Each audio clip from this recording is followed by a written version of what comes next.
Yo everyone, it's me, Ari Doss at Calmer Sheet. I'm your anthropologist and zoologist. If you're Italian, call me Emiliano. My second given name, perfectly fine. Please hit the like button, share this video, subscribe to the channel, also become a member of the channel. Donate the links below. Thanks very much for your support. I really need this at this time for this ministry. Book a session with me, a one-on-one consultation if you want to. The fees and instructions in the description box below. And also, you can buy my novels on Amazon, the Barcelona, wherever you can find them. But above all, I want you to pay close attention to this video. It's not a live stream, it's a video, pre-recorded. Pay close attention, take notes, pray about it afterwards, and where this knowledge applies in your life, apply this knowledge to glorify our Heavenly Father. Thank you. All right.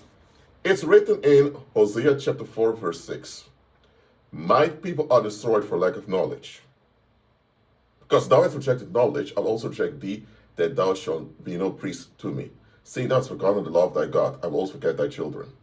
It's a long statement. What it comes down to? Let's start with the beginning.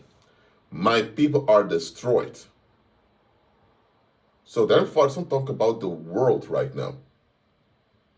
With all the religions, philosophies, and all that. No. God's not talking about the witches, warlocks, and wizards over here. He's not talking about the child molesters, the serial killers. He's not talking about the wasteful, neglectful people. Then let's talk about believers over here.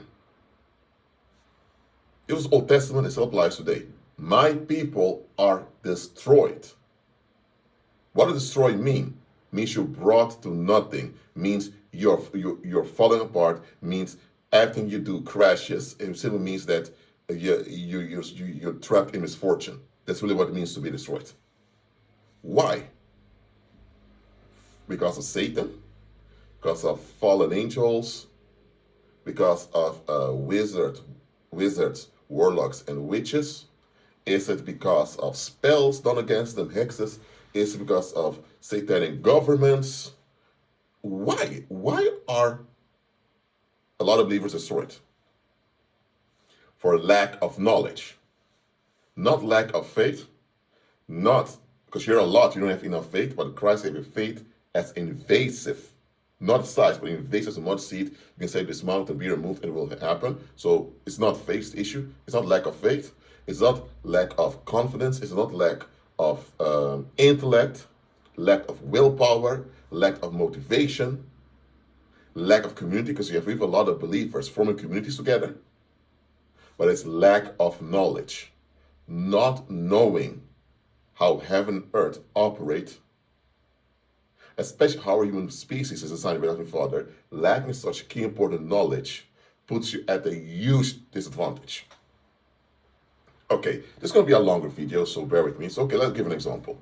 You have this guy called Fred. Fred is a multi-billionaire. They don't do it all by himself.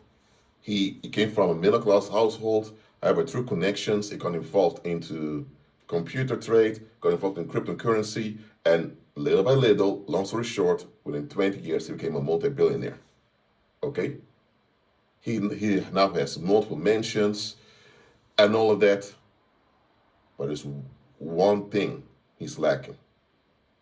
He doesn't know how to regulate his own emotions. So he puts on this performance like he's a stoic, stern man. He's put on this performance, oh, I'm this stoic, stern man. I'm this way towards everybody, my wife, my children, everybody, just the way I am. He holds on this performance like he's stoic, he's hard, he's direct. Reality is, he's an emotional train wreck, doesn't even know how to deal with emotions. Now, all that wealth he accumulated did not improve him on the inside. This man sometimes goes to bed crying or stressed out. He has nightmares. He has difficulty having sexual intercourse with his wife because his body malfunctions because all the stress, all of that. So there are marital problems. And also, when it comes to his business partners, he's a bit incompetent communication.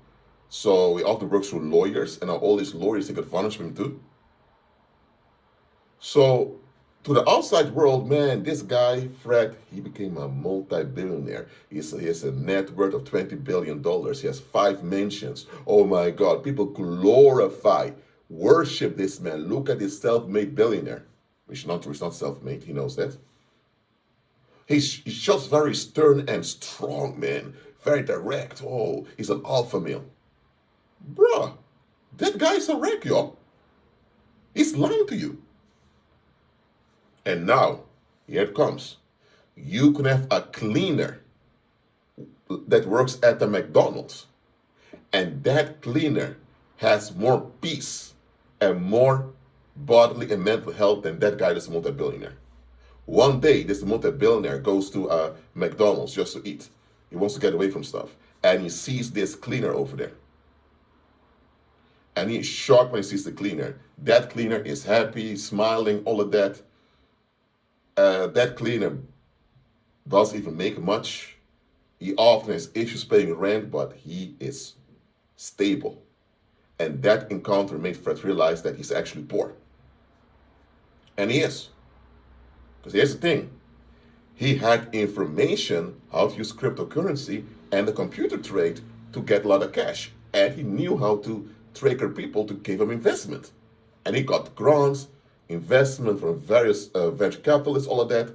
So he had the understanding how to gain finances.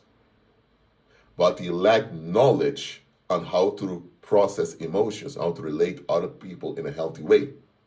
And that lack of knowledge is now why you have a bunch of lawyers taking advantage of him. Why now he has a lot of enemies when he uses the facts against him. Now even his wife is like cheating on him, want to force take half of what he has. So all the problems in right now is because he lacks understanding. Here's the issue. He's a grown man, fully aware that he's effective. So he has to admit to himself he's defective, and as a consequence, acknowledge also, I need help, I need therapy, I need counseling, something needs to be done about this. Because he does want to own up how defective he is. And by the way, it's not his fault he became defective that way. It was because of his childhood, those that mismanaged him growing up. But here's the thing.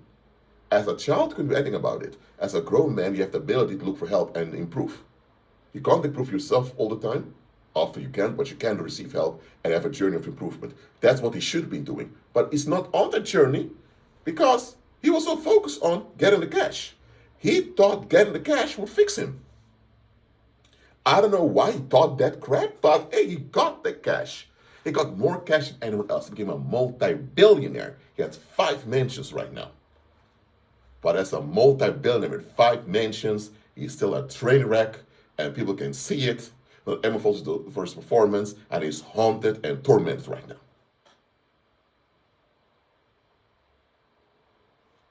And so understand this. His knowledge of finance and of cryptocurrency, of the computer industry, all that was practical, but he lacked vital knowledge on how to relate to other people, which should have been the first thing should have focused on. Sorry, I spoke too fast. That should be the first thing he focused on. Now, what are these? These are 2 tools. Okay? Now, this tool, you can use it to turn turn screws around, either close them or shut it. But you really need to look at the size of this. This has a particular size. Some of these ones are big, some are smaller. This is another type of tool with 2 ends. This end, you can do the screw like this, but this end is more for screws that can fit into this over here. These are both tools, but they have different purposes, different functions. A screw that requires this, you can't use this for, because you're going to try, you're going to waste your time.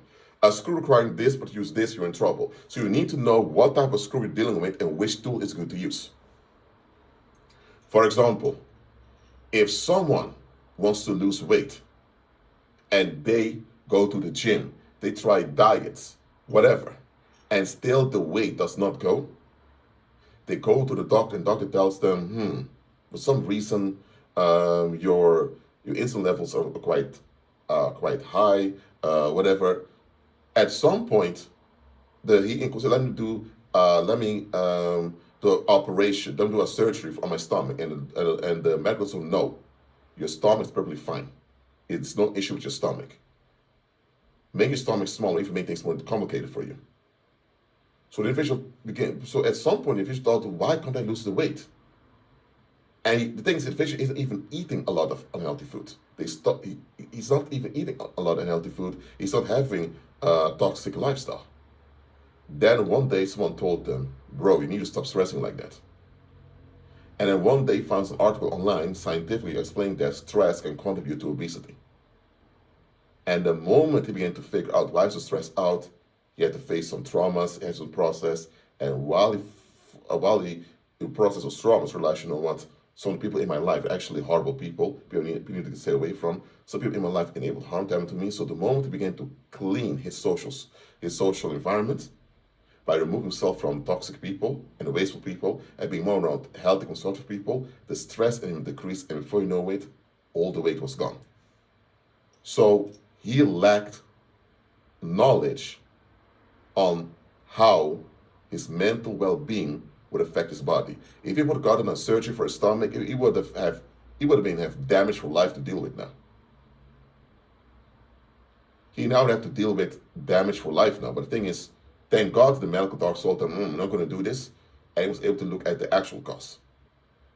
Now, same with, let's say you're a teacher in school. Okay, you're dealing with children till age 10. Ages 8 till 10. And let's say now the specific child always misbehaves with anger issues. You ask the parents what goes on. The parents don't know why. They know why. You do all you could. One day the superintendent calls, say, Mark, those parents are lying. They know what's going on with the child. Mark, likely that child's being molested. And what do you know? Later it came out that it's one of the relatives molesting the child, and the parents didn't want to do anything about it. They didn't want to own up to what's going on. Because they were toxic people pleasers who preferred compensate the lack of self-worth above the well-being of their child. So the school teacher was thinking, what can I do? Someone just offered this child needs help. But the thing is that teacher typically didn't fathom that the parents are actually lying. They're actually on it. What I'm saying is, lacking proper understanding that you need is quite dangerous. You'll end up making errors and making mistakes in life that are hard to recover from. You may end up causing irreversible damage to yourself and other people. Others will come collateral damage. So listen, it's important to admit you don't know everything. Okay, there are things you know. Then there are things you're aware you don't know. For example, when it comes to cars, I know, for example, I don't have that much knowledge of cars. Something I'm aware of. When it comes to mathematics, there's a lot of things I don't know about it. So there are things I'm aware that I don't know. But then there's the majority of things I don't even know I don't know. If I go to New York City, I do know some people that live there, that I have contact with. But the millions of people living there, do I know their names? Do I know where they're from? The background, all that? No, it's too much. Of course I don't know. So I'm not even aware of what I don't know. Just know as a human being, even though your understanding can be factual and useful, you only know tiny bits of what actually exists. It'll always be this way because you're a human being. You don't know. You're not able to handle all information. Only Heavenly Father can. You can't even remember the name of every human being on the earth and remember each face with there. Not can't even do that. So what I'm saying is there's always going to be things you don't know. That's natural ignorance. There's nothing wrong with natural ignorance because you don't know everything. Only Heavenly Father knows everything. That's perfectly fine. But there's a problem with willing ignorance. Let's go back to the example of this Fred, this multi-billionaire. This Fred, this multi-billionaire, he lacked knowledge on how to relate to other people, how to deal with his own emotions. And this knowledge that he didn't have destroyed him and everyone got in contact with him. Now he's married to a wife, and that woman is miserable. The children he had with this woman are miserable too. Now the community suffers because those miserable children will be the effective adults they have to deal with later on. So now he's destroyed and he's destroying others with him. Look, you don't know everything, and that's perfectly fine. There are things you do know. There are things you're aware of. And whatever you're aware of, use that knowledge properly, just so you can't rely on your own understanding because you don't know everything.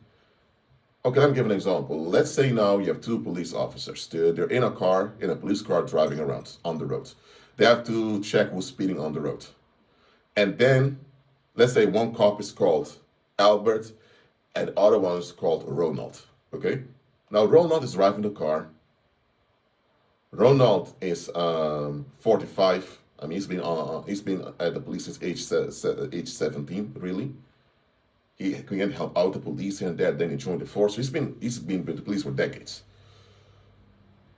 and he did various things like security. He did policing the traffic, policing events. He even assisted homicide at some point, even though he would never become a detective. He assisted homicide. So now Ronald is driving the car. He's 45. Albert next to him is just 20. He joined the police force last year when he was 19.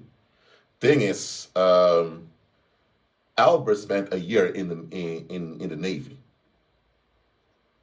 Okay, so he actually has military experience with that. At 18, he joined the Navy. He went abroad on a mission. Then after he turned 19, he thought, I want something else. He became a police officer. So Albert doesn't have a long military experience, but he has military experience. He's militarily trained. So Ronald's driving the car, and Ronald then sees a car passing by speeding, and he goes after it. Oh, we'll stop this car. And Albert agrees. Then at some point, he puts on the sirens, and the car, if that's speeding, slows down. Pulls to the side. Albert parks the car. Ronald parks the car. Maybe Ronald parks the car. The police officer with decades of experience. And then Ronald tells you, Albert, you stay here, man. I got this. I did this hundreds times before. So, okay, Albert, the 20-year-old police officer, or 20 years younger, stays behind. And he's calm, checking his phone, and then suddenly he looks at the car that his colleague is now standing by. And suddenly, he picks up his walkie-talkie and tells his colleague, yo, Ronald, come back. Ronald thinks, I'm in the middle of it. Come back right now. And Ronald comes back. And then Ronald is asking Albert, yo, Albert, why did you have to come back? What goes on? And Albert tells Ronald, let's go. What do you mean, let's go? By this time, it's too late because Albert's already in the driving seat and tells his colleague, get in. Now. So, even though Ronald thinks I'm the senior police officer over here, you're the one learning from me, Ronald was humble enough to listen to his far younger colleague. He got into the car and he drove away. So later at the police station, they had filed in their reports. And of course, Ronald's body cam filmed all of it. And then a few days later, one of the superiors calls in both officers. And one superior says, gentlemen, listen, you both were there. There was a car speeding. Ronald went to address them, but you helped him to come back. And you drove off. What goes on? And then Albert says, please play the body cam footage, please. And the dash cam footage. So they do it. And Albert points out, you see this car over here? Not only is his license plate fake, look at the symbol next to it. Yeah, there's a weird symbol there, but that symbol belongs to a terror group that's operating on the dark web. And also, have you noticed that when Ronald arrived at the car, they were so kind, so polite, so compliant, they didn't even try to get around it? While there were two people in the car, as you can see. And the superior said, yeah, I see that. So what's the point? And then Albert said, listen, in the Navy, we were trained how to recognize people from the underworld. That car has explosive in it. And people from this cult are told, if the authorities approach you and you're about to be caught, blow everything up. So nobody can trace back to us. And put this symbol on your cards, other people can recognize you're part of us. So Albert informed me, listen, with my military experience, I knew that car lacked explosives in it. And those people who have been blown up that whole car and killed everyone there on the road with, including colleague Robert over here. And now, Ronald understood. That's why he told me to come back. Now, in this case, the police officer has been on the force for decades. He had experience. He has experience as a police officer for decades, but he has no military training. So the police officer, despite being on the force for just a year, because he has military training before, he could identify dangers that veteran police officer could not. I say veteran because he's about to retire at some point with a lot of experience. But that's the thing. What if this Ronald was proud, thinking, hey, I'm the old police officer, I have a higher rank than you, so show some respect, I'm almost done over here. Likely, Ronald would have been his last day on this earth. He would have been blown to pieces, and the bad news would have been delivered to his wife and children. Oh, and likely, Albert would have been injured too. Now, let me give another example like this. So, you have a guy who's on his way to a date, okay? He matched on Tinder with this good-looking lady, y'all. And he bought the condoms, he's ready to smash, ready to go for it. So he arrives there, tells the Uber, please go to this address. And he was so excited. The Uber driver got inserts. Sir, is that the party going to? You're all dressed up. And says, man, I'm about to have a great date, y'all. I'm going at this restaurant over here. And I'm about to meet her there, have some meal, and afterwards we're gonna smash, man. It's gonna be a nice date, y'all. He even showed the driver the Tinder profile with the picture of the woman. Even the driver of the Uber thought, man, she's hot, man. So the guys had casual conversation. But then the Uber driver looked worried when he looked at the address. And the passenger thought, what's wrong, man? What's going on? He said, no. It's not. I'm just a bit tired. Don't worry about it. I got this. So the Uber driver arrives at the location. It's a cafeteria at a gas station. So the gas station next to it has a cafeteria. And so he stops there. And the guy gets out.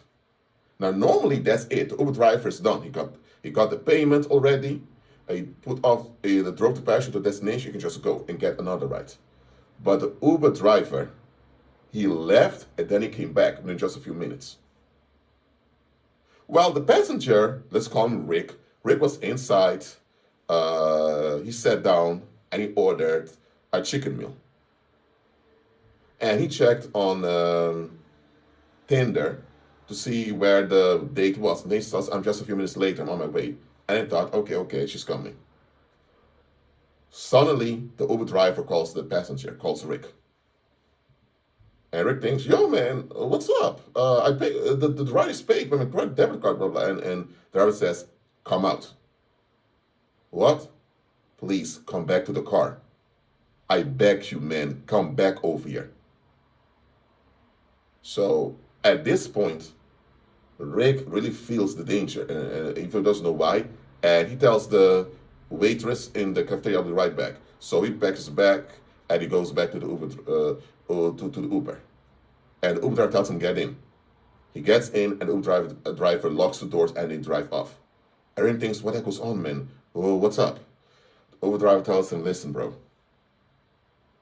When I checked the address while driving, I got a bit concerned. And when we arrived here, I remembered that this place has been in the media often, locally, over here, for a place where they traffic people, where traffic victims disappeared. Most of them were women. When you showed me that image of your date, that picture of that date, that woman you all, when I drove off after you left, I checked the internet very quickly.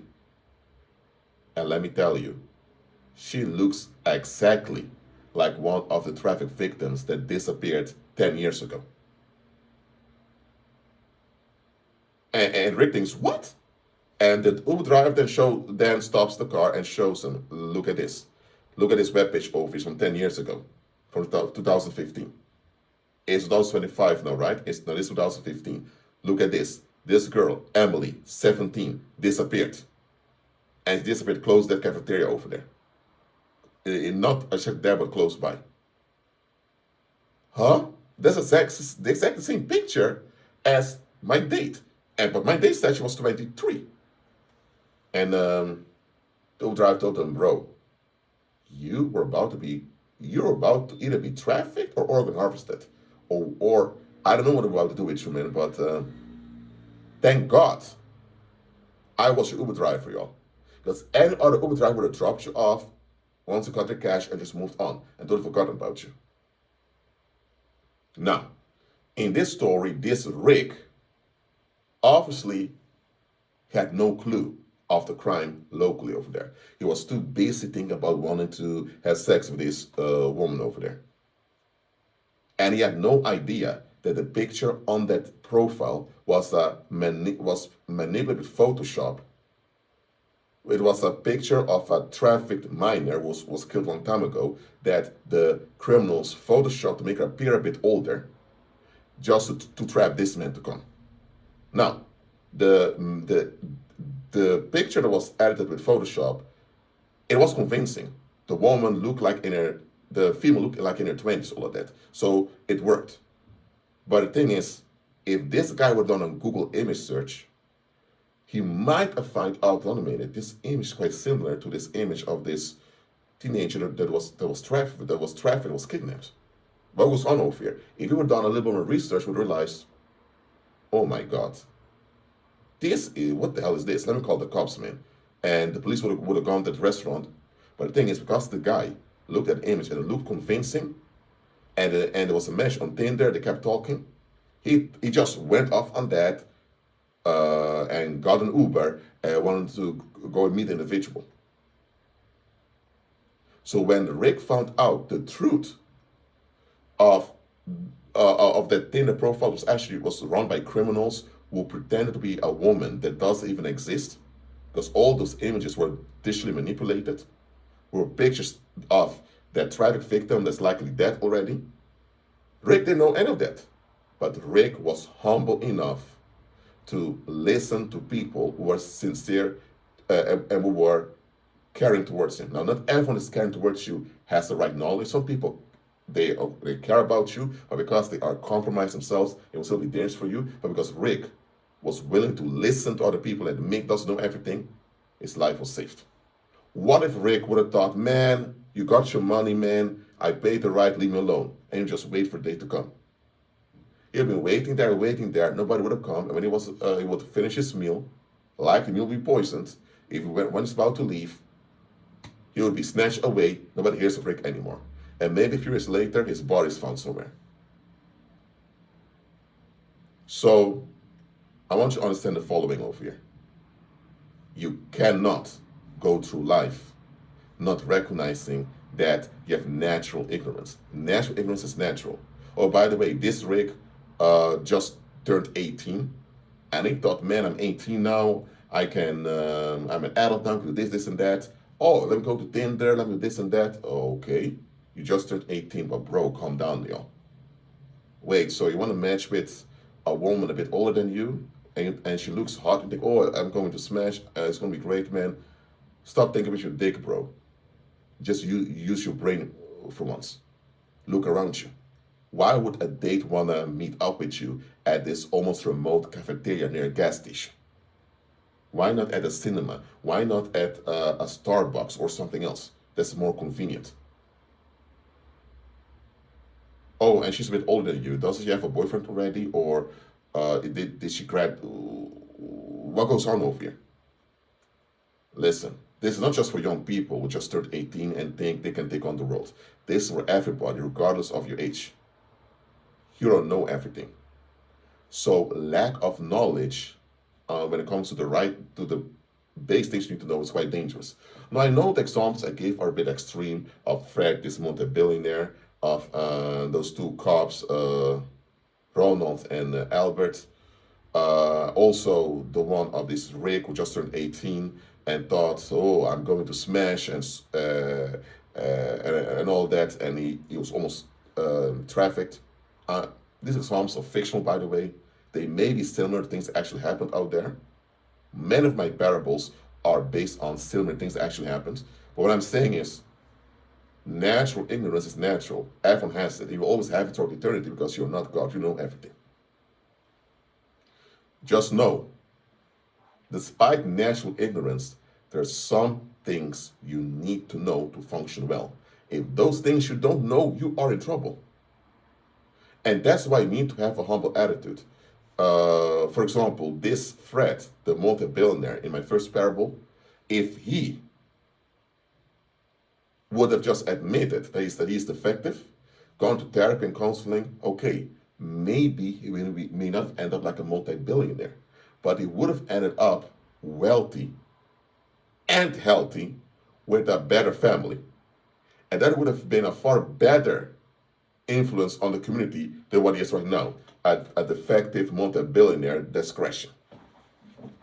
Going to those police officers, if the police officer that's been there for decades, if he would have paid more close attention to the car, would realize, this car is a weird symbol on it. What is this? And he could have looked it up or whatever. He could have been more cautious. But because he relied on his own experience, because he's been doing traffic stops, he was in police and traffic, he did it for years, so he has experience with this, he relied on his own experience, and that's why he thought, because I have experience, I can do this. Yes, you can do it, but this was an exceptional situation. He almost got killed. And it's Rick, who just turned 18, thinking, man, I got the world's at my feet. Well, he almost got killed, y'all. Thank God this Uber driver decided, okay, I'm going to look off, I'm going to turn back. This doesn't add up. And let me tell you one thing to all of you who are watching this. Sometimes people, sometimes even strangers, will pick up that something's off about your situation and they will warn you. Maybe not directly or indirectly. Maybe you want to go to, maybe you're a tourist and you want to buy some shirts. And then the cashier tells you, bro, please don't do that. Don't buy that shirt, please. And you think, what? Bro, I'm a tourist, man. I'm here to buy stuff, man. You might be happy I'm buying stuff over here. And she tells me, listen, bro, I know you're too rich, you think the shirt is nice, but listen, the company that makes these t-shirts, the local company, the owners of the company are very racist and they're horrible people, y'all. And they can't stand people of your ethnic background. So if you walk around that shirt over here, people think you're either a coon or you're out of your mind. Do that to yourself, man. And then the tourist thinks, okay, thanks for warning me. In this case, this cashier, he'd rather miss out on income cash from you than to have you buy that shirt and then end up in danger out there. So he cannot force you not to buy the shirt, but he advises you better not do it. Or maybe you want to go on vacation, let's say to Russia or to India or Brazil or whatever you want to go on vacation to. And you have this specific city you want to go to. And this one tells you, sir, I overheard your conversation. We're both waiting for the bus over here. I don't want to be rude and get into your business, but listen, the city you want to visit, I'll be careful visiting the city. I think if you're proud, they can go ask for your opinion. I don't know you. Why overhear my conversation, my private conversation, blah, blah, blah. A lot of people like that. But if you're humble, you say, sir, what goes on? Listen, the guy me tell you, my uncle has been to that city, and he got robbed, y'all. Almost beaten to death. And many people that visit that city to leave bad reviews online. There are some nice monuments over there, but it's not a place to stay for longer than a day. And after you get home, you do your own research, find out indeed the place you want to go to on a vacation is it's not that safe. So eventually you think, you know what, I better go to another place. Sometimes people want to help you out, but they'll do it in a way that doesn't endanger themselves. Because listen, if someone warns you for something, they need to have the proof of why they're warning you for it. And the thing is, for example, let's say you're at the bus stop on the phone talking about on going on vacation somewhere. Someone overhears your conversation on the phone, only your part, not the other end, of course, and they intervene and begin to tell you, listen, I wouldn't go there. And they tell you all these stories. They don't have the proof right there to show you. And the thing is, they don't know if they interrupt your phone call, you may not lash out at them, whatever, and cause a whole scene. So when people warn you, they do it also at their own risk. So some people will not tell you directly the full thing, especially if you don't have the proof if right at hand for you, but they will hint towards you to reconsider what you're doing. And sometimes the Heavenly Father will send such people your way to redirect you. Are you ready to be redirected by the Heavenly Father? You should be. Well, that's it for now. Thanks for being here and watching this video with me. Check all the live streams. You can book a consultation with me. Check the fees and instructions in the description box below. Please don't links below also. Hit the like button, share this video, subscribe to the channel, comment on the channel, and I'll see you in my next live stream. God is good.